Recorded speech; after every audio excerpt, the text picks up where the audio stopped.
Olá, sejam bem-vindos a mais uma aula de Ciências e Cidadania. Já devem saber os nossos nomes, mas eu sou a professora Marta Teixeira e a professora Márcia. Vamos então dar início à nossa aula de hoje. Hoje, como vos tínhamos dito já na aula passada, vamos falar de alimentação saudável. Vamos então abordar os temas das emendas equilibradas, quais são os benefícios e os riscos dos alimentos para a nossa saúde, aditivos alimentares, o que são. Vamos então começar por ver um vídeo sobre dieta mediterrânica. Vamos tentar perceber o que é a dieta mediterrânica, para começar, e qual é a importância da dieta mediterrânica na promoção da nossa saúde. Fica então atento ao vídeo.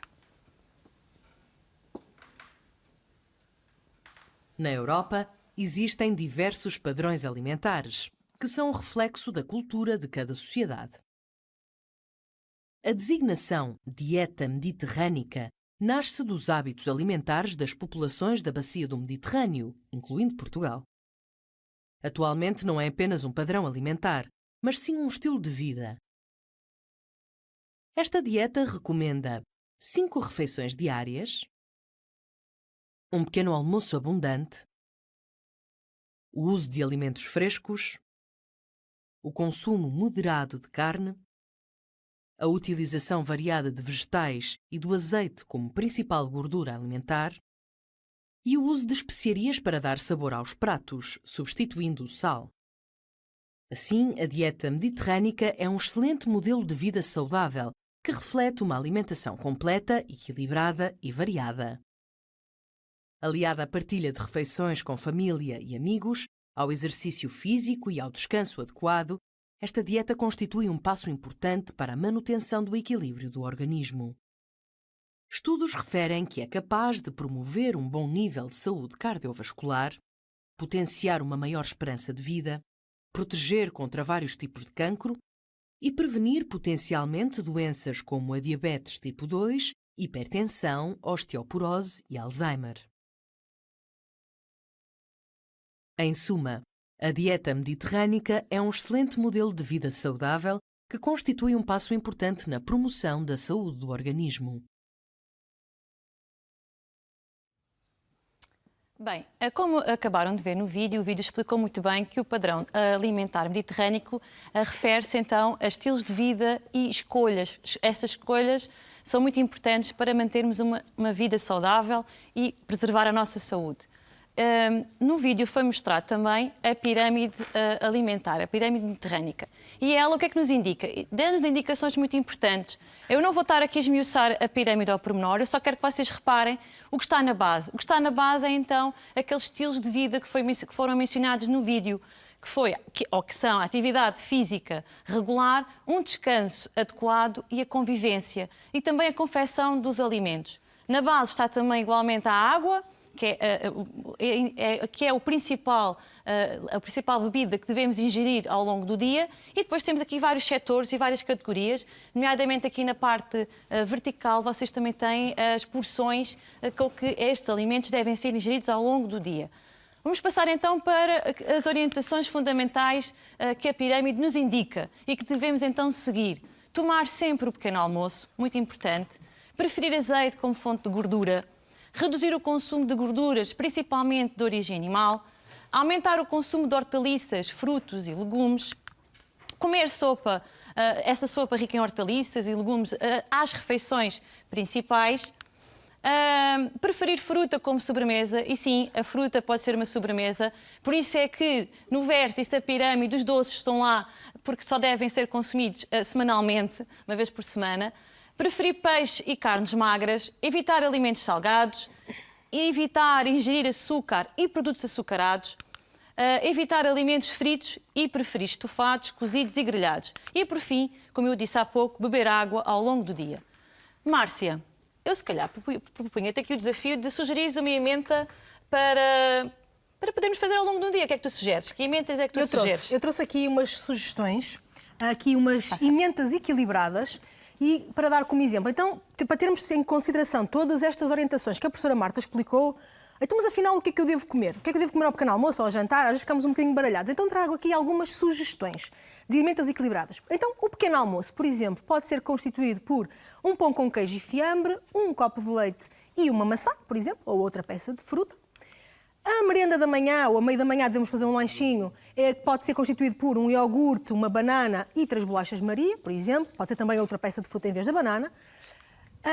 Ao almoço, devemos sempre começar então com uma sopa de legumes. O prato deve ser então constituído por carne ou peixe, de preferência carnes brancas, e deve ser sempre grelhados ou cozidos. Neste caso, por exemplo, bife de peru grelhado, arroz branco e uma salada com tomate, alface e brócolos. Deve acompanhar sempre com água, o copo de água, e depois à sobremesa, por exemplo, um pêssego.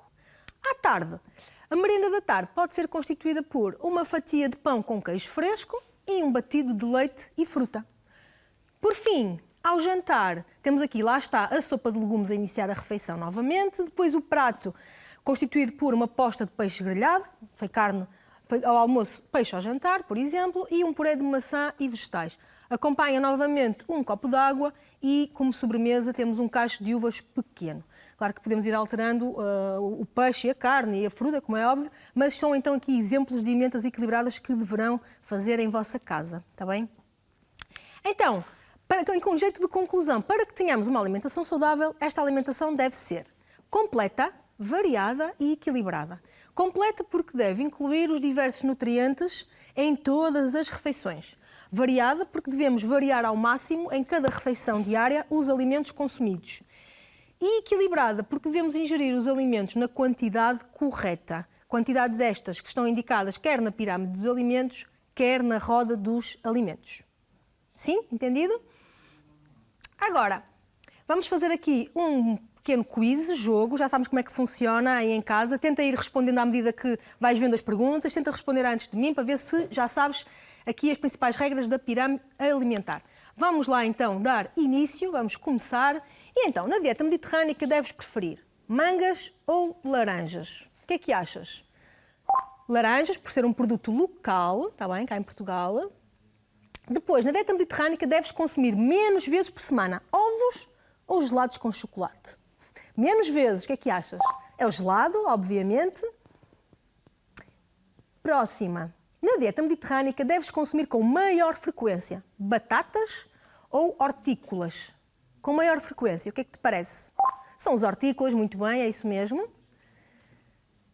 A seguir, na dieta mediterrânica deves preferir pão ou bolachas? Pão, exatamente. E na dieta mediterrânica deves consumir com maior frequência água ou leite. Isto é muito fácil, a água está na base da pirâmide. E por fim, na dieta mediterrânica deves preferir cozinhar com óleo ou azeite. O que é que achas? É o azeite. Exatamente, acertaste todas, ainda bem, sinal que já percebes muito disto. Então agora, vamos avançar e temos aqui um vídeo que se chama Hábitos Alimentar e os Mídia. Sabemos que hoje em dia os meios de comunicação social são fontes privilegiadas de fazer chegar a informação aos cidadãos, quer seja pela televisão, quer seja pela internet. Mas será que todas as informações que vemos na televisão e na internet sobre alimentos serão benéficas? Ou será que há coisas que nós vemos e que não são assim tão benéficas? Vamos então ver no próximo vídeo, está bem? Fica então atento. O aspecto dos alimentos e a forma como são promovidos nos média influenciam as nossas escolhas no momento da compra ou do consumo. Repara que as cores vivas e atraentes das embalagens, as personagens e as pessoas famosas associadas a algumas marcas atraem a nossa atenção. Na televisão e na internet surgem imagens e vídeos que divulgam estes produtos de forma muito apelativa. Passam-te mensagens tentadoras, baseadas em características que podem não estar relacionadas com o valor nutritivo do alimento, mas que podem influenciar as tuas escolhas alimentares. Através dos média, divulgam-se também alimentos e suplementos que podem ter efeitos positivos na saúde. No entanto, muitos destes benefícios podem ser obtidos através de alimentos comuns ou através de hábitos de vida saudáveis. Devemos, por isso, informar-nos e fazer as nossas escolhas de acordo com o valor nutritivo dos alimentos, preferindo os que se adequam melhor às nossas necessidades. Ora bem, então como viram no vídeo, a comunicação social influencia muito as nossas escolhas.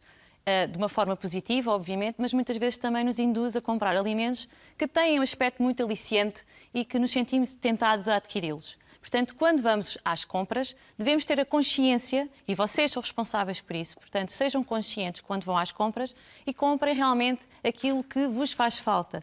De acordo com o quê? Com a idade, com a atividade física e preferir, como há pouco no exercício que fizeram, produtos da época. Portanto, a comunicação social aqui vai ter um papel positivo, mas muitas vezes também vai ter um papel negativo, porque nós sentimos-nos sempre atraídos por aquelas imagens de alimentos com muitas cores. Eu costumo dizer até que o nariz também come. Porquê? Porque tem sempre um odor muito agradável. Mas isso vai ser explicado um pouco mais à frente. Vamos então perceber que erros é que nós cometemos muitas vezes e que esses erros nos custam no futuro a nossa saúde. Como eu estava há pouco a dizer, portanto, temos aqui pratos muito atrativos, um hambúrguer com batatas fritas, temos ali doces, bolos, portanto, o excesso de gordura, o excesso de açúcar, o excesso de sal, que muitas vezes também, eu vejo muitas vezes vocês na sopa, a sopa já tem sal e vocês agarram no saleiro e vão voltar a pôr um bocadinho mais de sal, portanto, temos de ter cuidado com o sal faz mal. Refeições sem horários, portanto, temos aqui uma jovem que está ao computador e a comer. Tudo bem, até parece que ali a comida até parece ser saudável, uma salada, mas tal como foi referido no padrão da dieta mediterrânica, devemos privilegiar as refeições em família, com o convívio. Devemos evitar também o consumo de refrigerantes e, principalmente também aqui, uma coisa muito importante, consumo de alimentos queimados. Uma torrada é uma torradinha, não é queimadinha, porque o queimado é cancerígeno, potencialmente cancerígeno. Portanto, devemos ter cuidado e rejeitar alimentos que estão queimados. Pode parecer inofensivo, mas não é.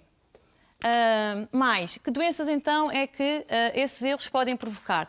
Temos aqui na parte superior, temos o colesterol, a acumulação de gordura nas nossas artérias, nos nossos vasos sanguíneos, está ali representada a amarelo, a hipertensão arterial, a diabetes, o excesso de açúcar, a cárie dentária, portanto devemos ter cuidado, devemos escovar bem os dentes, tal como referimos na aula de segunda-feira, na aula de ciências, o cancro do cólon e temos ali a obesidade, que cada vez mais afeta os jovens da vossa idade. Então o que é que devemos preferir? Se vocês olharem para estas imagens aqui, elas também têm umas cores atrativas e vocês também podem optar muito por comer este tipo de alimentos. Temos é que ter um bocadinho mais de paciência e eu acho que aqui é fundamental aquela indicação que ali está. Não estar mais de 3 horas sem comer. Porque se tomamos o pequeno almoço de manhã e depois só vamos comer à hora do almoço, ficamos ali muitas horas sem comer e depois vamos comer por compulsão. Comemos aquilo que nos aparece à frente. Portanto, há que ter atenção e fazer estas refeições, como há pouco também a Márcia sugeriu, uma emenda à meia da manhã, à meia da tarde. Isso é muito importante para não cometermos erros alimentares que nos podem causar, então, problemas no futuro. Grelhar, preferir grelhar ou cozer. Usar ervas aromáticas e especiarias para dar sabor aos alimentos e preferir também, obviamente, já foi referido, consumir alimentos ricos em água, vitaminas, minerais e fibras. Agora, outra coisa muito importante quando vamos às compras é a análise dos rótulos alimentares. Eu chamá-los a atenção a este pormenor. Muitas vezes é importante perdermos 5 minutos ou mais. Eu sei que não temos paciência para estar no supermercado a ler os rótulos, mas mais vale perder ali aquele tempo, naquelas primeiras vezes que vamos ao supermercado para analisar o rótulo, do que depois esse tempo nos custar anos de vida, anos e qualidade. Portanto, mais vale perder no início para analisar um rótulo com atenção do que depois no final. O rótulo, então, é constituído por vários elementos. Temos aqui o quê? O prazo de validade, que nos indica até quando é que esse alimento ou esse deve ser consumido. O nome, também é indicativo. A conservação, também é importante tomarem atenção à conservação, porque nem todos os alimentos têm... aliás, cada alimento tem uma especificidade, mas eu chamo a atenção, então, para a observação aqui dos ingredientes. Peço desculpa. Vou então pôr aqui o vídeo que não está a querer, o rato não estava aqui, o rato não estava a querer cumprir as minhas orientações, mas eu acho que vocês cumprem. Portanto, vamos então ver aqui o que é importante analisar os ingredientes de um rótulo. Aqui pôr o vídeo, já está.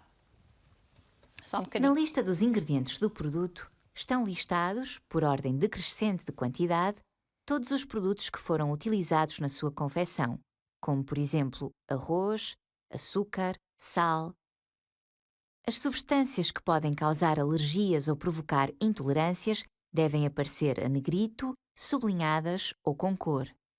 Os aditivos devem ser identificados com um código constituído pela letra E, seguido de 3 algarismos, como, por exemplo, emulsionantes E471 e E472. Então, verificamos que a análise dos ingredientes é muito importante. Leiam com atenção porque poderão lá estar incluídos algo que vos possa fazer mal, causar uma alergia, por exemplo, muito comum acontecer. Voltamos então ao nosso rótulo para ver também uma coisa muito importante que é a informação nutricional. E o que é isto, a informação nutricional? Ouçam lá com atenção, se faz favor, este vídeo. A informação nutricional indica-nos a quantidade de, por exemplo, lípidos, açúcares, proteínas, sal, vitaminas e o seu valor energético, em quilojoules e em quilocalorias, por cada 100 gramas ou mililitros.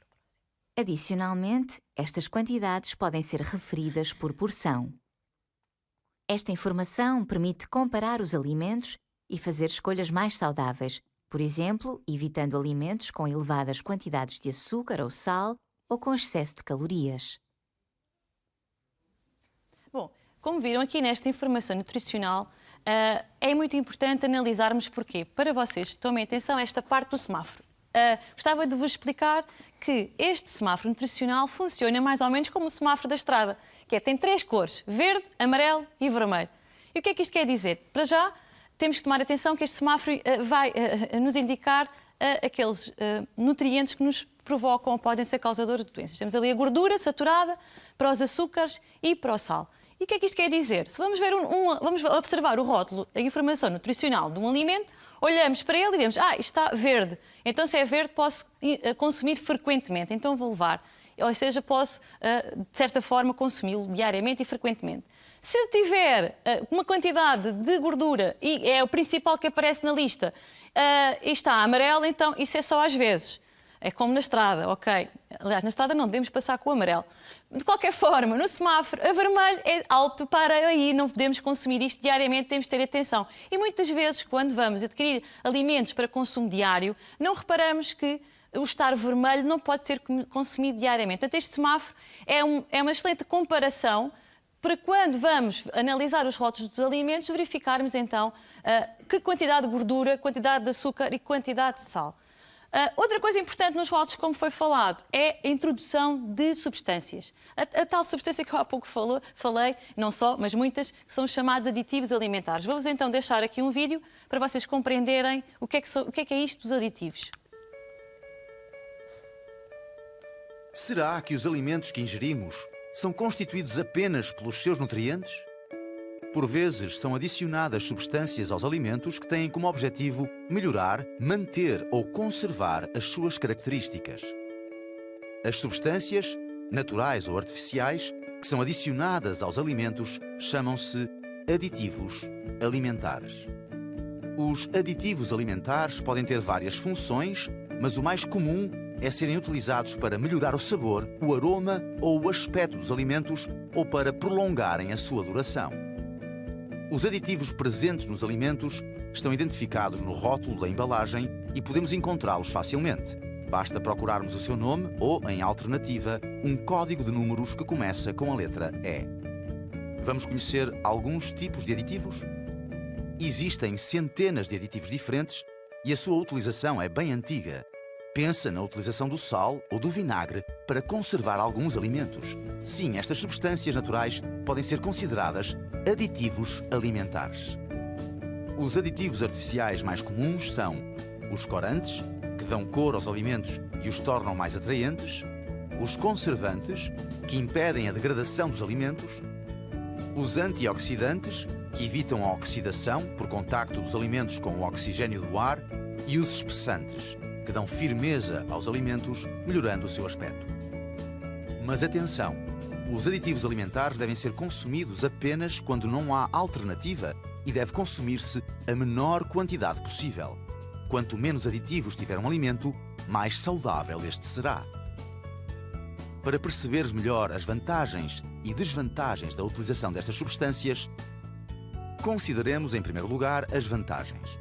Os aditivos ajudam a prolongar a validade dos alimentos, reduzindo o desperdício.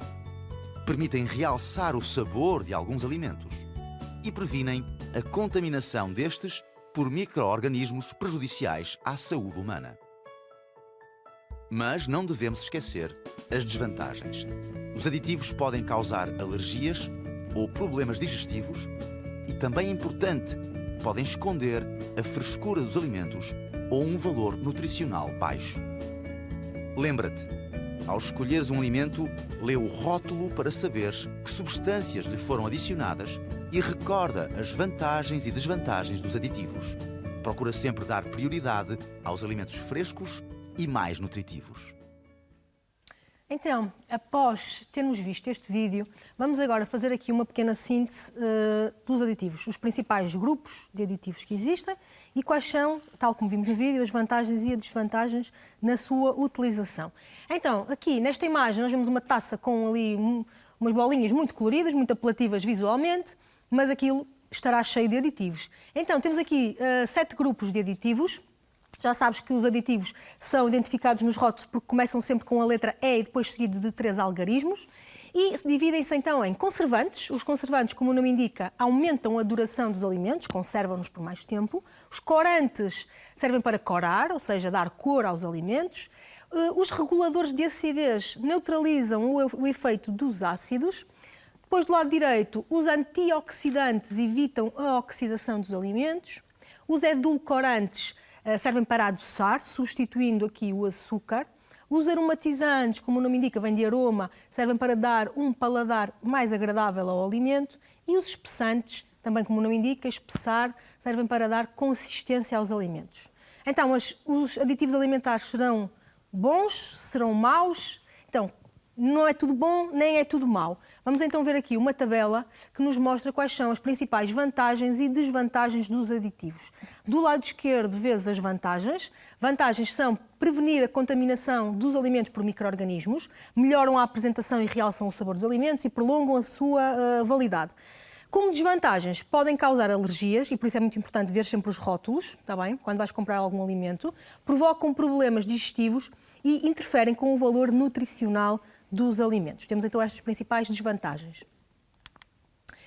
Que processos de conservação é que existem então dos alimentos? Os processos de conservação são usados já há muitos anos. Existem então os processos de conservação mais tradicionais e depois existem outros mais atuais. Vou fazer só aqui uma síntese dos 6 principais processos de conservação. Temos então ali em cima, do lado esquerdo, a congelação, em que os alimentos são colocados a temperaturas entre os 18 e os 40 graus negativos. Temos a fumagem, quando os alimentos são colocados ao fumo de lenha, por exemplo, a arder, para eliminar os micro-organismos. A secagem e a salga, como é o caso do bacalhau, por exemplo, é muito consumido no nosso país, quando os alimentos são colocados em sal para serem desidratados, ou seja, para ser retirada a água do alimento e assim se conservarem por mais tempo. Os aditivos químicos, que é quando juntamos então produtos químicos aos alimentos, como vimos já anteriormente. Os aditivos naturais, no caso quando são colocados alimentos em vinagre, em óleo ou em azeite, para conservar o alimento por mais tempo, é um aditivo natural, e a ultrapasteurização, como é o caso, por exemplo, do leite, em que o leite é aquecido a temperaturas muito elevadas, mais de 100 graus centígrados, e depois rapidamente arrefecido até cerca de 4 graus. Este processo, esta diferença grande de temperatura, vai eliminar os micro-organismos deste alimento. E depois temos aqui a tecnologia que é usada hoje em dia na conservação dos alimentos. Temos aqui 4 máquinas, digamos assim. Temos o tanque de pasteurização, que faz o quê? Que faz a pasteurização, como já expliquei anteriormente, o caso do leite. O desidratador, como o nome indica, serve para desidratar os alimentos, retirar-lhes a água e assim fazer com que os micro-organismos não consigam desenvolver-se porque eles precisam de água. A embaladora de vácuo serve para retirar todo o ar à volta do alimento e por esse motivo depois os micro-organismos também não conseguem desenvolver-se ali. E a impressora 3D, que é uma nova tecnologia que permite imprimir alimentos a partir de cápsulas de ingredientes secos e por isso têm uma validade muito grande, cerca de alguns anos até, que depois esses ingredientes duram. Vamos então agora fazer aqui mais um joguinho com questões. Tentei ir respondendo em casa, como já vem sendo costume, que é sobre os aditivos, a ver se estiveste atento. Então, vamos lá aqui começar. Então, aditivos que atrasam a degradação pelo ar serão os antioxidantes ou os aromatizantes? O que é que te parece? Antioxidantes, isso mesmo. Depois, aqueles que prolongam a validade dos alimentos serão os espessantes ou os conservantes? Pensa nos nomes, são muito fáceis de dizer-nos tudo. Conservantes, servem para conservar, isso mesmo. Adoçam sem utilizar açúcar, serão os edulcorantes ou os estabilizantes? O que é que achas? Edulcorantes, isso mesmo, muito bem.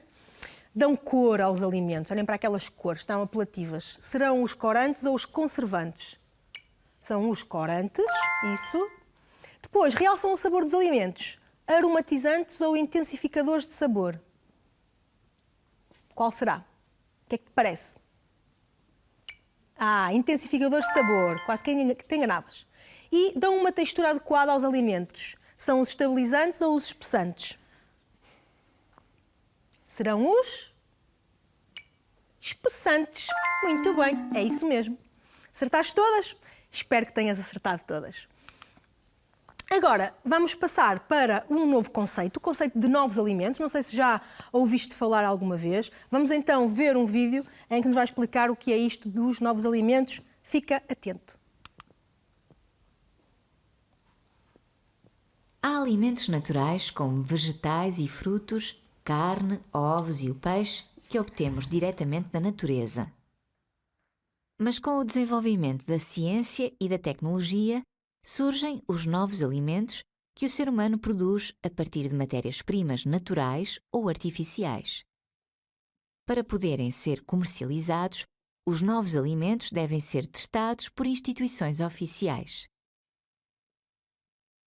Nos novos alimentos podem incluir-se alimentos ou ingredientes alimentares que não existiam antes e que foram desenvolvidos com recurso às novas tecnologias, como, por exemplo, os corantes usados nos bolos, alimentos que já existiam, mas que passaram a ser produzidos ou processados de maneira diferente, como os alimentos transgénicos, que são manipulados para resistirem a bactérias, insetos ou para crescerem rapidamente, alimentos que não eram consumidos na União Europeia, mas sim fora dela, como, por exemplo, insetos e algas. Bom, eu acho que este vídeo explicou muito bem o que é que são novos alimentos. Portanto, a partir de 97, a Comissão Europeia, então, definiu esta introdução de novos alimentos. Às vezes não precisa ser um novo alimento em si, só o novo alimento, mas um ingrediente que foi acrescentado e que faz com que essa designação desse alimento passe a ser novo, digamos assim. Vamos só aqui focar os benefícios e riscos, porque a nossa aula também está quase a terminar.